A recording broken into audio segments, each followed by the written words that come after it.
Olá, alunos do segundo ano. A professora hoje vai trazer o capítulo 3, artigos, editoriais e resenhas, variações dissertativas.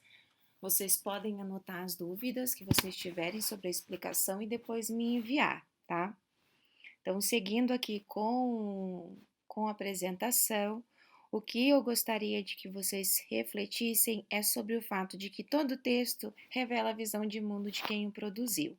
Embora nós falamos de objetividade e subjetividade, nós não podemos colocar em caixinhas aquilo que é objetivo e aquilo que é subjetivo, porque o que nós temos, na verdade, são gradações de textos objetivos e gradações de textos subjetivos.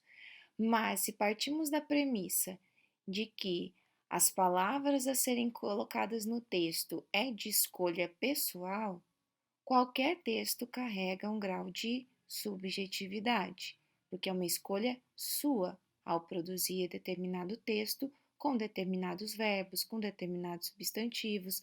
Por isso que não existe nenhum texto igual a outro texto, porque nós temos nossas escolhas próprias do discurso que nós vamos utilizar. O que é importante compreender é que nessa aula nós vamos falar de textos presentes no gênero jornalístico. E o gênero jornalístico, ele tem como objetivo principal a informação. A informação, ela não pode estar na gradação dos textos subjetivos. Ele precisa se manter dentro da gradação dos textos objetivos. Então, embora eu tenha as escolhas que eu faço para colocar no meu texto, ainda assim eu preciso manter algo dentro da informação que eu trago de realidade, algo que condiz com a realidade. Então, todo redator, ele vai procurar produzir uma impressão de neutralidade, que seria esse efeito de objetividade.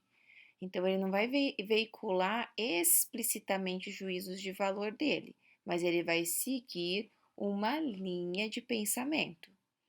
É possível perceber a parcialidade de quem produz a reportagem? Sim, porque você vai observar que essa pessoa ela vai escolher determinadas pessoas para fazer uma entrevista, ela vai escolher aqueles assuntos ou as perguntas que ela vai fazer para o entrevistado para dar um encaminhamento específico. Então, dois jornalistas diferentes podem ter caminhos diferentes com o mesmo entrevistado. Por isso que a gente percebe essa parcialidade. E na hora de fazer a escolha, por exemplo, de verbos, sinônimos em um texto, eu posso dar preferência a um e a outro não. Isso também indica uma certa parcialidade no meu discurso. Então, a prof vai colocar um exemplo só para você entender o que seria, né, essa ideia de quando se foge da parcialidade. Então, nós temos aí a primeira página de dois jornais, o jornal O Globo e o jornal Extra. No o Globo, nós temos aquela primeira notícia ali: suspeito tem 16 anos e 15 crimes. No segundo jornal, nós temos a mesma foto, mas com um título de manchete diferente. Duas tragédias antes da tragédia, sem família e sem escola. Então, no primeiro jornal, o Globo, nós conseguimos perceber um indicativo de informação diferente do indicativo de informação do jornal Extra. No Globo, ele traz a questão do crime e da idade do menino com muito maior evidência do que o Extra, que já nos traz o contexto de vivência desse menino que, de certa forma, impulsionou ele para o crime, por ele não ter tido família, por ele não ter tido escola, ou seja, nem a educação moral e ética dada pela família e nem o conhecimento e a educação escolar. Então, são duas propostas de informações, é a mesma informação, utiliza-se da mesma foto, só que parte de perspectivas diferentes. Isso é subjetividade. Quando que o jornal assume que está opinando? Existem textos específicos dentro do jornal, dentro do jornalismo, que permite essa subjetividade maior. Então, nós vamos conhecer nessa aula três gêneros diferentes: os editoriais, os artigos assinados e um tipo de artigo, né, um tipo específico de artigo, que são as resenhas.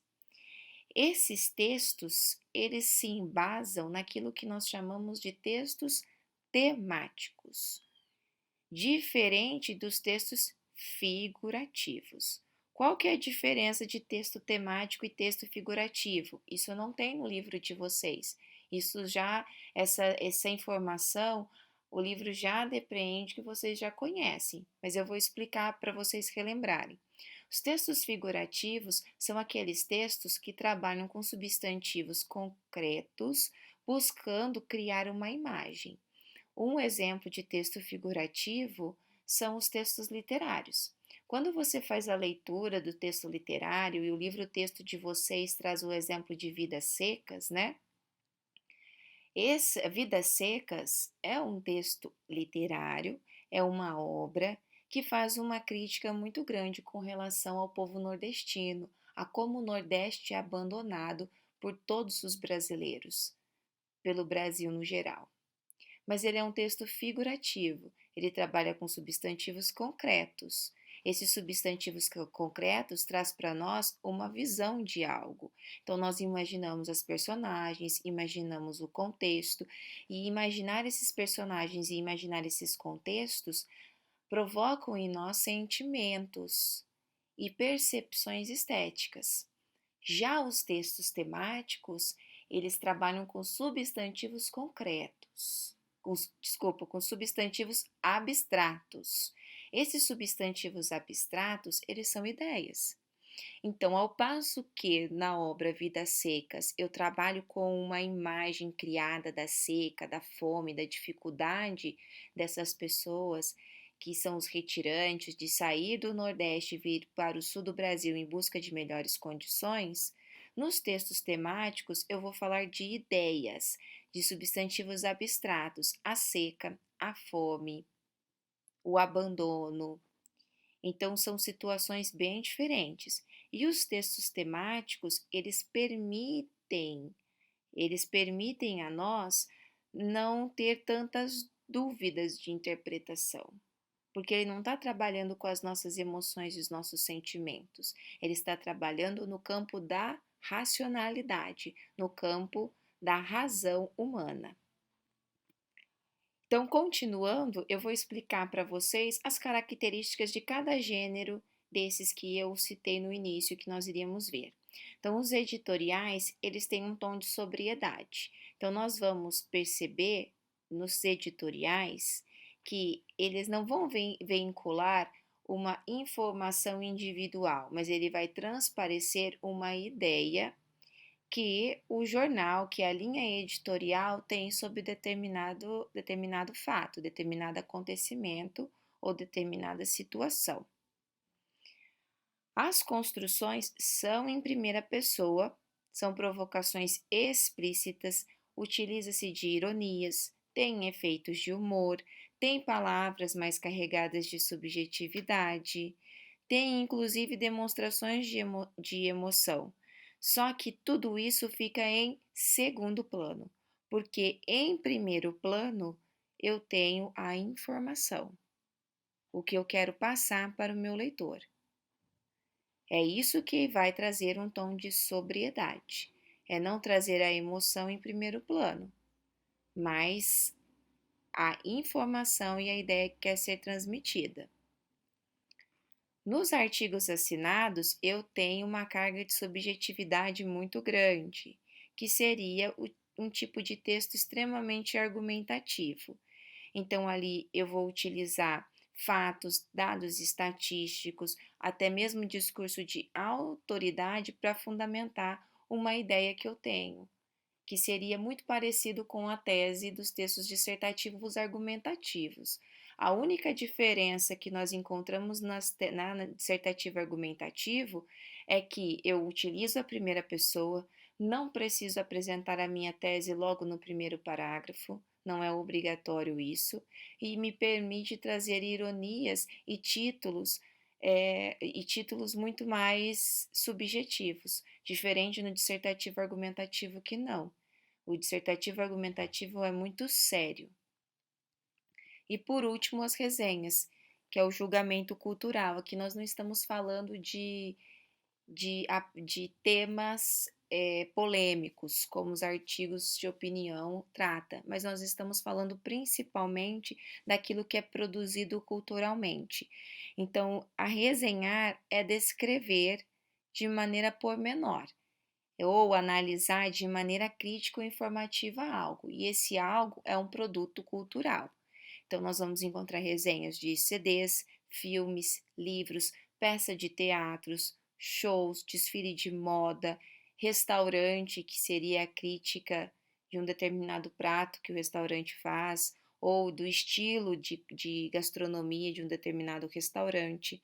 Então, a resenha crítica ela está ligada muito mais ao produto cultural, aquilo que se é produzido com o intuito de trazer um juízo de valor, de ser bom ou não. Quem produz a resenha crítica geralmente é um crítico, e esse crítico é um profissional. Ele tem que ter um conhecimento técnico sobre o assunto que ele vai resenhar. Por quê? Porque senão eu fico apenas dentro do campo da percepção sensorial. Então, eu gosto de determinado estilo de música, então eu vou julgar aquela música boa porque está condizente com o meu estilo de música. O crítico de música não vai estar observando apenas o gosto cultural dele, mas ele vai estar observando, por exemplo, a construção das notas musicais, vai estar levando em consideração como é a organização, o arranjo melódico daquela música. Então, são aspectos técnicos. O crítico de culinária é a mesma coisa, ele vai observar dentro do conhecimento dele sobre a culinária, a construção de diferentes pratos, a cor do alimento, a organização do alimento, o sabor dos alimentos, acidez, não acidez, enfim, todos elementos que vão além de um certo gosto, achismo, gosto ou não gosto, né? Então, por isso que nós chamamos de resenha crítica e ela é feita por um crítico, ok? Então, vocês vão fazer as atividades que seguem e qualquer dúvida vocês entrem em contato com a professora. Bom trabalho!